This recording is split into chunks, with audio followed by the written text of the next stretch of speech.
السلام علیکم ورحمۃ اللہ وبرکاتہ۔ رب اشرح لی صدری ویسر لی امری واحلل عقدۃ من لسانی یفقہوا قولی رب یسر ولا تعسر وتمم بالخیر۔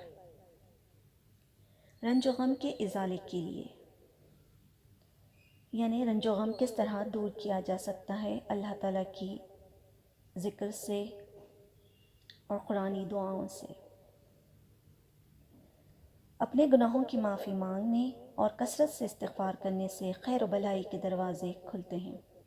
ارشاد باری تعالیٰ ہے فَقُلْتُ اسْتَغْفِرُوا رَبَّكُمْ إِنَّهُ كَانَ غَفَّارًا يُرْسِلِ السَّمَاءَ عَلَيْكُمْ مِدْرَارًا وَيُمْدِدْكُمْ بِأَمْوَالٍ وَبَنِينَ وَيَجْعَلْ لَكُمْ جَنَّاتٍ وَيَجْعَلْ لَكُمْ أَنْهَارًا۔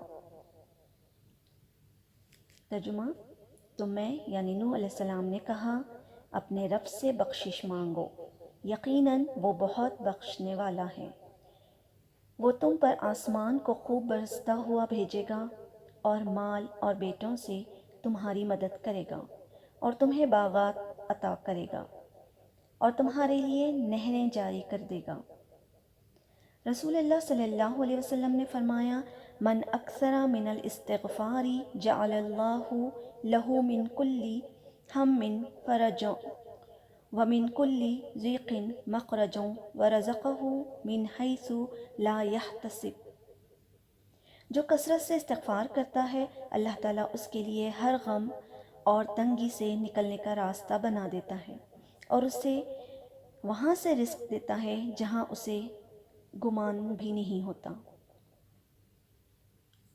ہر نماز کے بعد 3 مرتبہ استغفر اللہ، یعنی میں اللہ سے بخشش مانگتا ہوں۔